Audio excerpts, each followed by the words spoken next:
you've been I found. don't want you to tell her anything about me. OK. That's what you want? That's what I want.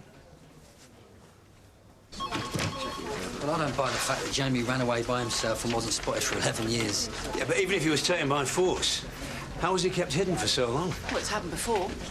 In America, yeah, but I mean, this is Britain. Somebody would have noticed. Just say Jamie was with Gant for the past 11 years. Jamie's home life was chaotic. When he did go home, he was physically abused by his mother's boyfriend. Maybe he wasn't just whipped off the street. What if Jamie colluded with Gant? I'm just thinking about the way Jamie reacted when we mentioned his mother. Maybe Jamie thought Gant was a better option. Maybe he still does. Even if Jamie was complicit, though, it still counts as child abduction. Yeah, but he's an adult now. And if we try and pursue this without him making a statement against Gant, the CPS won't give it a second glance. Yeah, but in all probability, we're not just looking at child abduction. It's child abuse. I mean, I know technically Jamie's an adult, but you talk to him, it's like talking to a child. I think we're duty-bound to follow it up. All I'm saying is you have to prove it.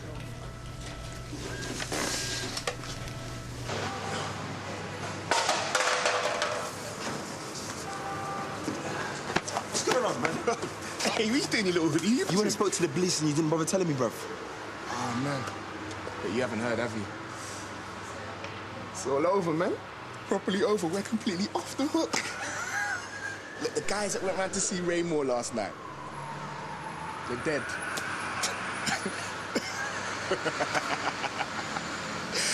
Dwayne Tate, Jason Hicks, they OD'd on bad crack. Hey, wait for it.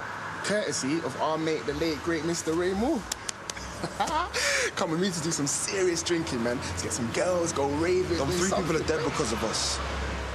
Yeah, 3 scumbags. Doesn't matter who they are. They're still dead in the South Fork. Can you live with that? I'm telling you, Dom, I can't live with that, man. Can't have that on my conscience. What are you doing? What should I have done this morning? Jeffrey Gant worked as a clerical assistant for an insurance firm from the late 70s. 2 months before Jamie went missing in June 1996, Jeffrey's mother died and left him the house in Hackney. So he takes early retirement from his job, but he doesn't move into the Hackney house for another 4 years. Nobody knows where he was during that time. Well, it's odd, but it's not incriminating. He's a retired man who's just come into money. Could have gone abroad, travelled the world, I mean... We've got a witness. It's Gant's next-door neighbour. She's saying that she saw a teenage boy playing in Gant's back garden on a few separate occasions. The dating from when? It started around about the summer of 1999, just after Gant moved in. He claimed that the boy was his son. Of course, the neighbours saw the kid so infrequently, they assumed that Gant had got custody of him over the weekends or something. That must have mean Jamie was at the address when he was 11 or 12. Well, that's enough to arrest Gant.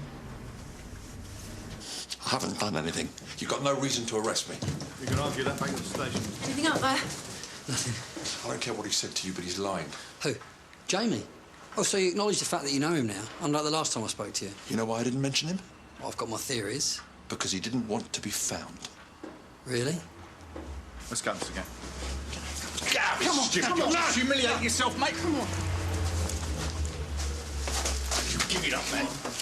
Right. Check the garden now. Calm down.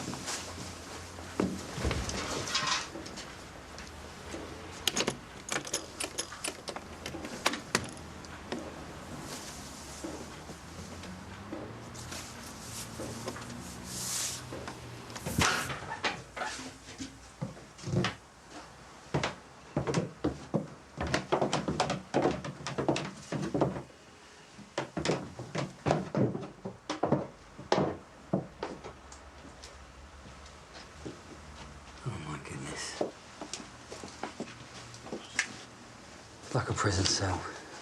Well, it answers my question. How does an 8-year-old boy just disappear?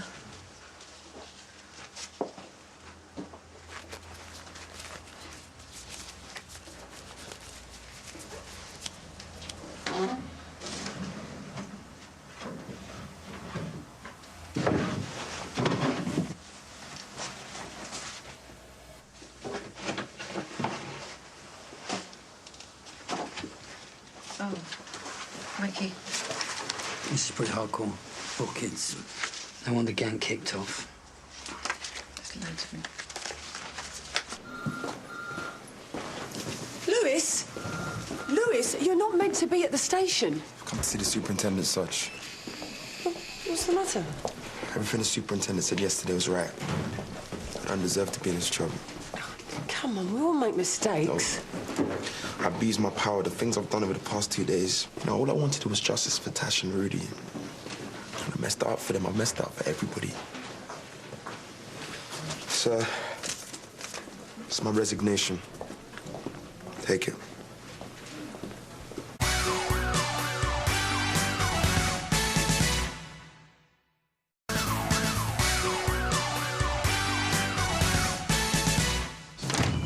I am not going to accept Lewis's resignation until you or I have had a proper chance to talk to him. He's in a real state. Where is he now? I sent him to the canteen. The press conference is starting in an hour. I need to talk to you about what you're going to say. Could you tell him to come and see me when I finish with the press? OK.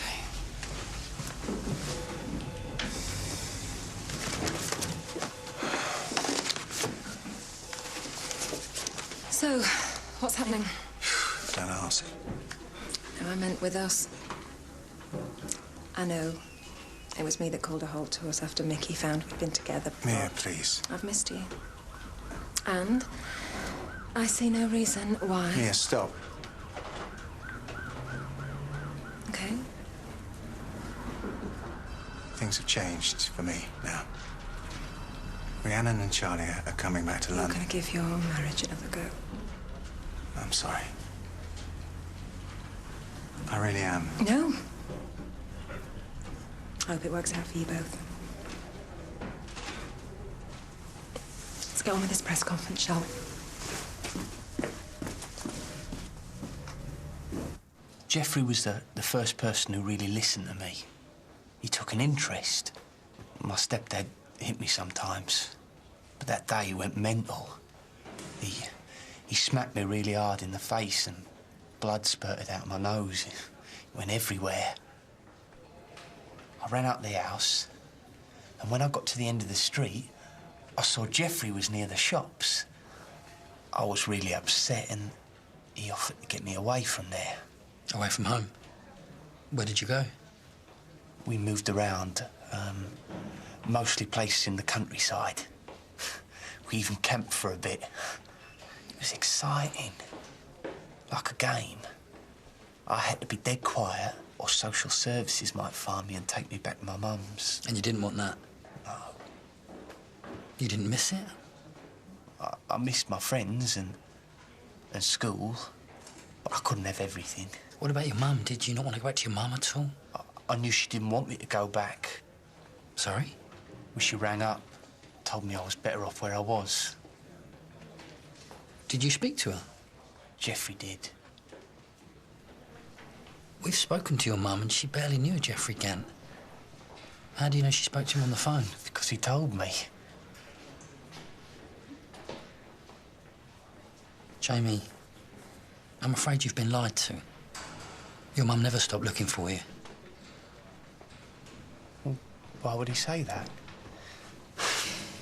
Because whatever Jeffrey said, he didn't care about you. He just wanted you to do what he said. He protected me. He stole 11 years of your life. Jamie lived on the same estate as me. I was only aware of who he was after he'd gone missing and the police started asking me questions about it. So he re-entered your life when exactly? 2 years ago.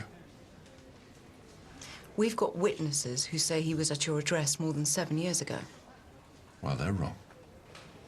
You're very confident, aren't you? Sorry? Confident that Jamie's not going to say anything against you. Yes. Because there's nothing to say. Did you give him permission to drive your car this morning? I had no idea he'd borrowed it.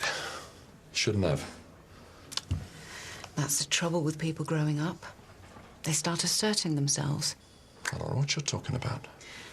I'm suggesting that Jamie's starting to flex his muscles, move away from you. And the more distance he puts between you and him, the more he'll be able to see you for what you are. I'm not prepared to listen to this rubbish. See, the reason most abused children don't speak up is that they're worried no one's going to believe them. But that's not the issue with Jamie, is it? I'm sure everyone will be more than willing to listen to what he has to say. Right now, you have a choice.